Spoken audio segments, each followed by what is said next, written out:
नमस्कार बंधुरा माधुरीज किचेने आपनादेर सकलके स्वागत जानाई। आज तैरी करब शुधुमात्र काँचा लंका बाटा दिए बाटा माछ, जेटा शीतेर दुपुरे गरम भातेर संगे खेते दारुण लागबे। एखाने कोनो रकम गुड़ो मशला बा पेঁয়াজ आदा रसुनेर व्यवहार करब ना। ताहले चलुन शुरू करी। रेसिपिटी तैरी करार जन्य आमि एखाने नियेछि 300 ग्राम बाटा माछ। माछगुलोके परिष्कार करे धुए रेखेछि। एरपर एर मध्ये दिচ্ছি अल्प लवण और देব अल्प हलुदेर गुঁড়ো। तारपर लवण और हलुदेर गुঁড়ো माछगुलोर गाये भालोभाबे माखिए नेब। तारपर माछगुलोके 10 मिनट मैरिनेशनेर जन्य रेखे देब। 10 मिनट पर गैस अन करे कड़ाइर मধ্যে दिচ্ছি কিছুটা সরষের तेल। तेल भालोभाबे गरम হয়ে যাওয়ার পর এর মধ্যে নুন হলুদ মাখিয়ে রাখা মাছগুলোকে ছেড়ে দিচ্ছি। এবার মিডিয়াম টু হাই ফ্লেমে মাছগুলোকে ভালোভাবে ভেজে নেব। একটা দিক ভাজা হয়ে গেলে আমি উল্টে দিচ্ছি।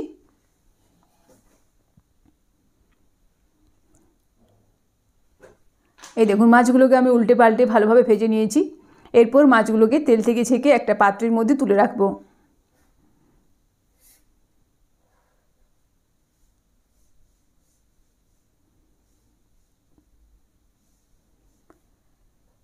ওই একই রকমভাবে বাকি যে মাছগুলো রয়েছে সেগুলোকেও আমি তেলের মধ্যে ছেড়ে দিচ্ছি।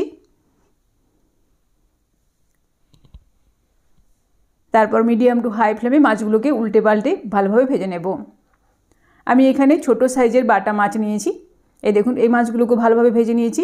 এবার এগুলোকেও একই পাত্রে রেখে দেব।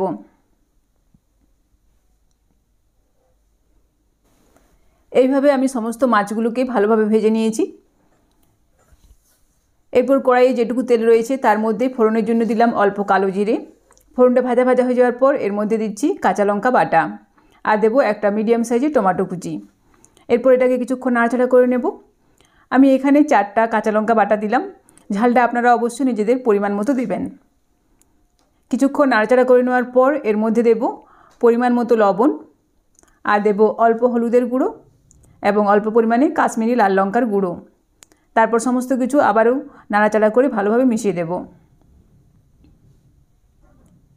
লো মিডিয়াম আঁচে আমি কিছুক্ষণ এভাবে নাড়াচাড়া করে নিচ্ছি যাতে টমেটোটা নরম হয়ে যায়।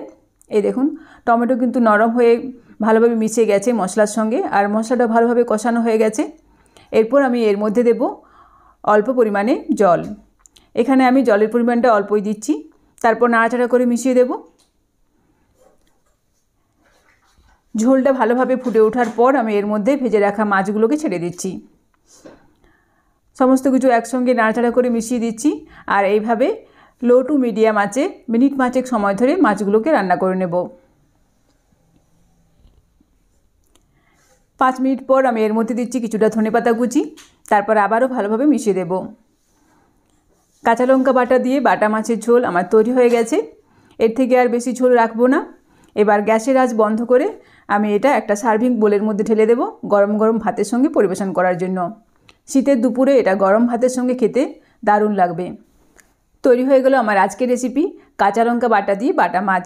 আমার এই ভিডিওটি যদি আপনাদের ভালো লাগে তাহলে অবশ্যই একটা লাইক করবেন, বন্ধুদের মধ্যে শেয়ার করবেন এবং কমেন্ট করে জানাবেন। ভালো থাকবেন, সুস্থ থাকবেন। ফিরে আসছি নেক্সট পর্বে অন্য কোনো ভিডিওর সাথে। ধন্যবাদ।